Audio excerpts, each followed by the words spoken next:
Hola, bienvenidos a este módulo donde aprenderemos a estructurar y escribir tu historia.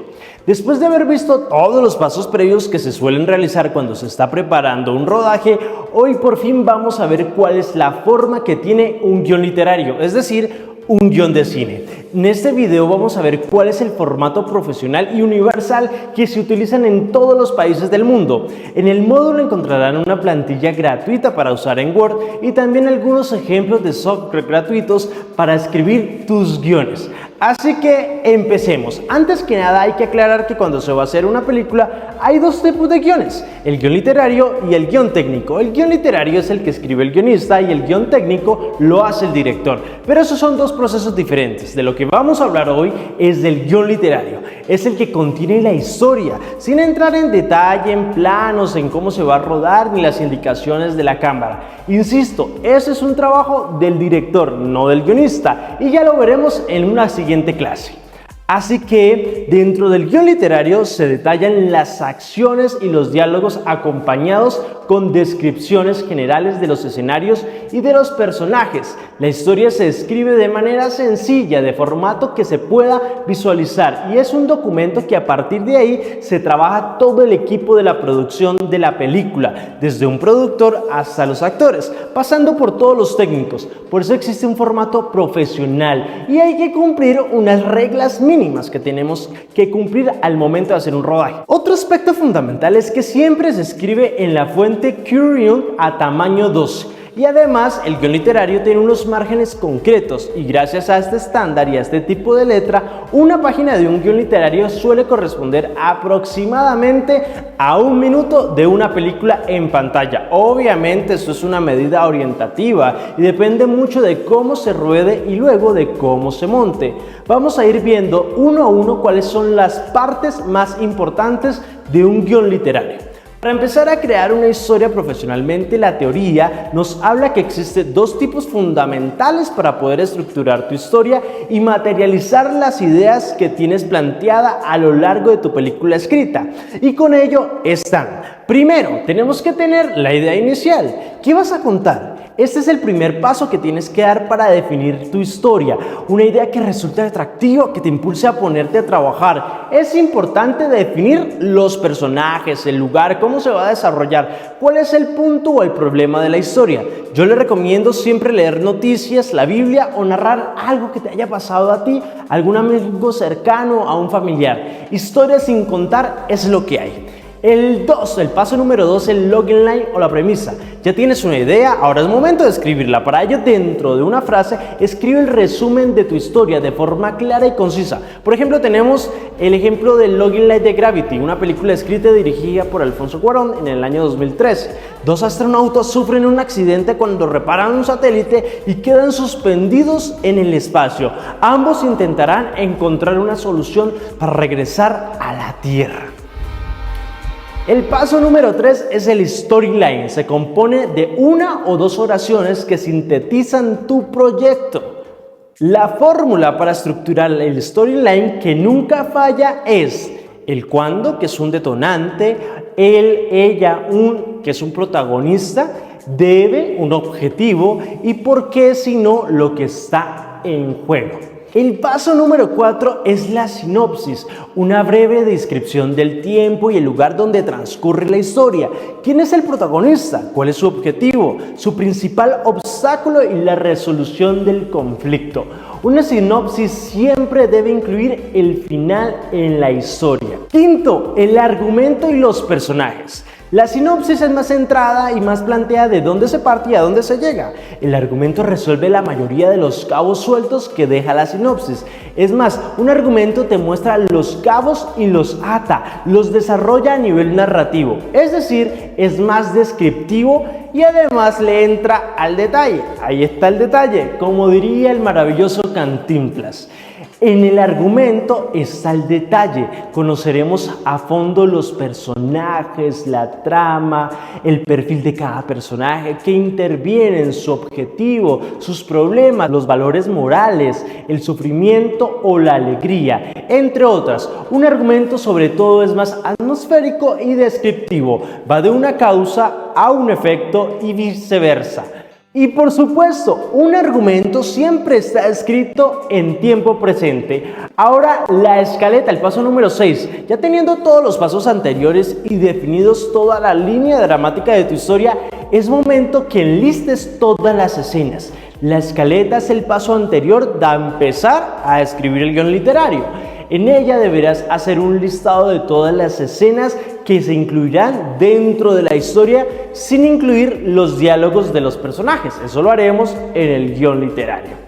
Desarrollar una escaleta te ayudará a visualizar toda la estructura de tu película de forma general, clara. Recuerda que es importante conocer el camino que va a tomar tu historia para no perder el hilo durante la creación del guión literario. El quinto paso y el último es el guión literario. Los guiones literarios se dividen en escenas. Una escena es simplemente un fragmento de historia que ocurre en el mismo tiempo o en el mismo espacio. Cada vez que empieza una escena se utiliza un encabezado para situar el lugar y el tiempo en el que se transcurre, ya que esto es fundamentalmente para el equipo de producción. El guión literario se divide en el encabezado. Este elemento se encarga de indicar el momento y el lugar en el que transcurre la escena. Se escribe todo en mayúscula y debe contener las siguientes informaciones, según el caso que indique tu película. Por ejemplo, el número de escenas, si es un interior o un exterior, si es una locación, si es de día, es de tarde o es de noche, si es el interior de una oficina, si es el exterior de un parque, si es el interior del cuarto de los niños. Hay muchos ejemplos, depende de dónde desarrolla tu escena. Bueno, ¿y qué pasa cuando se cambia de escena? Pues cada vez que hay un cambio de tiempo, decorado o un cambio de espacio o locación, es decir, es otra escena y se transcurre. Por ejemplo, si transcurre en una casa, en un salón, y hacemos una pequeña elipsis temporal y el personaje ahora está en la cocina, pues es otra escena.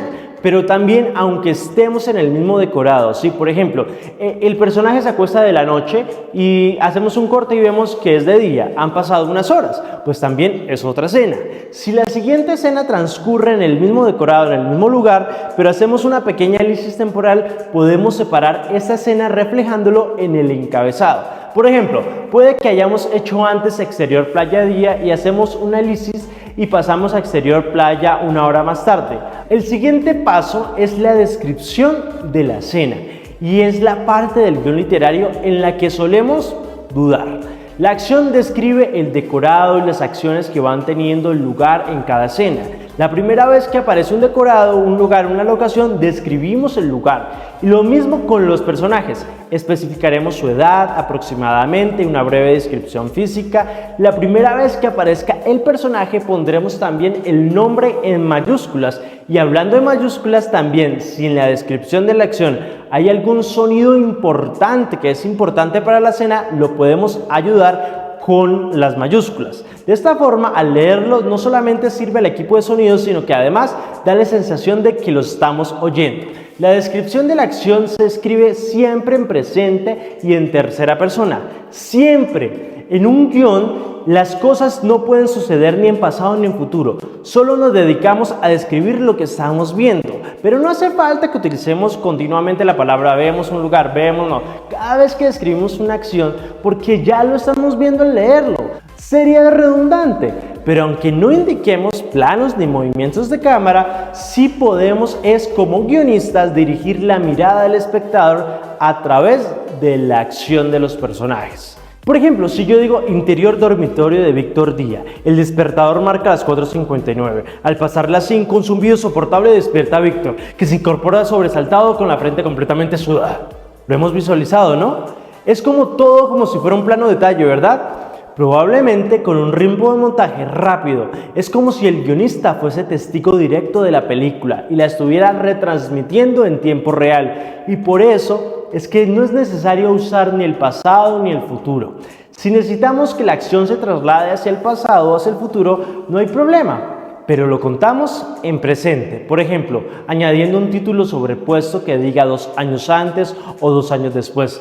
Aunque muchas veces no hace falta poner ningún título para que se entienda que la acción transcurre en el pasado o en el futuro. Pero si ustedes quieren quedar más tranquilos para que se entienda el guión, pueden utilizar fechas o utilizar la sobreimpresión. Ya luego el director decidirá si poner un título sobreimpresionado o contarlo a través de un flashback de otra forma. Otra cosa importante es que el estilo debe ser sencillo, sin florituras, sin muchos recursos literarios y tantas metáforas. Eso no quiere decir que escribamos como si fuéramos robots. Cada guionista desarrolla su propio estilo a la hora de escribir las acciones. Algunos escritores son más escépticos y otros se permiten descripciones mucho más largas, pero por lo general se recomienda ser concisos y claros a la hora de escribir, aunque luego tires toda la basura y hagas tus propios ejemplos. Y también hay unos referentes como películas míticas que se saltan todo esto. Pero un guión no es una novela. Nosotros lo único que vemos es lo que hace un personaje y qué cosas hace, pero no estamos en su cabeza, eso lo hará el actor. Como mucho podemos escribir si está triste, sonriendo o llora, pero no sabemos qué le pasa exactamente en su interior. Por eso, si queremos reflejar el sentimiento de un personaje, lo tenemos que hacer a través de una acción. Por ejemplo, en una descripción de acción no podríamos decir: Jorge recuerda cuando era pequeño y su hermano lo encerraba en el baño. Si queremos contar toda la acción de Jorge, tenemos que mostrar a Jorge en una escena en flashback, o sea, un viaje al pasado, y describiremos a Jorge pequeño encerrado en el baño. Y también, si hay una voz de narrador en voz en off, como la hice, en primera persona que le cuenta algo de viva voz al espectador, entonces lo pondremos en la parte del diálogo que vamos a ver ahora mismo. Dentro de la estructura del guión está la última parte, que es el diálogo. Es el proceso más importante del guión literario. Consiste en incluir diálogos de los personajes que intervienen en las escenas, y para ello debes colocar el nombre del personaje en mayúscula antes de redactar su intervención. Si lo deseas, puedes realizar acotaciones entre paréntesis para describir las acciones que debe realizar el actor mientras lee su diálogo. Asimismo, el diálogo se escribe en una posición centrada para diferenciarlo de la acción. Primero se indica el nombre del personaje, que siempre va en mayúscula, y debajo se escribe el diálogo del personaje. Si un personaje habla y luego vamos a describir una acción y luego vuelve a hablar el mismo personaje, indicaremos poniendo al lado del nombre entre paréntesis continúa. Y ahora un inciso en cuanto a qué sucede cuando se escucha un diálogo de alguien que no estamos viendo en pantalla. Hay que diferenciarlo entre voice off o voice over. Cuando sea un diálogo de alguien que no vemos pero el personaje en pantalla sí lo escucha, indicaremos entre paréntesis off. Por ejemplo, cuando una persona habla desde otra habitación. Sin embargo, si se trata de una voz en off de un narrador, indicaremos VO, que viene del inglés voiceover. Bueno, y esto en cuanto a la forma, pero hablaremos también un poco del contenido. Dialogar es mucho más difícil de lo que parece, compañeros. Al darle voz a nuestros personajes es necesario practicar y analizar si lo que estamos colocando a hablar a nuestro personaje es creíble. Les recomiendo siempre leer los diálogos de los personajes en voz alta. Si puedes como escritor interpretarlos, mejor. ¿Cuál es el tono del diálogo que está diciendo este personaje en este momento? También es importante investigar, por ejemplo, si tu corto es de ambiente médico, político o de policías y el personaje dice una enfermedad, una medicina, una ley o un dato importante, debe ser real. No inventes enfermedades, medicinas o leyes que no existen, a no ser que estés recreando un universo diferente al que no sea el de la Tierra. Otra cosa muy importante al momento de crear el diálogo son las acotaciones. Se colocan debajo del nombre del personaje, justo en el medio al finalizar un diálogo. Recuerda que esta es una guía para él o la intérprete, o sea, los actores. Ahí conoceremos las intenciones, los estados de ánimo, los tonos, todo lo que el personaje necesita y refuerza mediante el diálogo y la actuación. Piensa que el diálogo que estás escribiendo es para el actor y la actriz. En muchos casos los diálogos no se entienden, y si al leerlo no se entiende, pues al actuar lo peor. Ten mucho cuidado. Asimismo, las acotaciones nos indica o especifica. Por ejemplo, Alfonso Cuarón en la película Roma utiliza acotaciones para indicar en un momento determinado que el diálogo se habla en una lengua diferente, en la lengua mixteca. Ahora vamos a conocer las transiciones. Son utilizadas para indicar al productor, a la producción o al editor del montaje del corto. Por ejemplo, se indican cuando hay un corto o un fundido a negro. Se pone a la derecha y al final de la escena. Como sabrán, cada guionista o escritor tiene su propio sello. Muchos utilizan las transiciones al final de la escena y en otros casos, como Alfonso Cuarón en la película Roma, que hemos hablado mucho, no coloca dentro del guión literario ninguna. Cada quien tiene su propio estilo y lo importante es conocer la teoría y la estructura del guión, que no son negociables. Como les contaba, los encabezados, la descripción de la escena y las transiciones ayudan a todo el equipo de producción para situar al personaje dentro de un espacio, un momento, un lugar y con ello toda la dirección de arte. Los diálogos y las acotaciones son las herramientas para los actores y las actrices que le darán vida a tu personaje.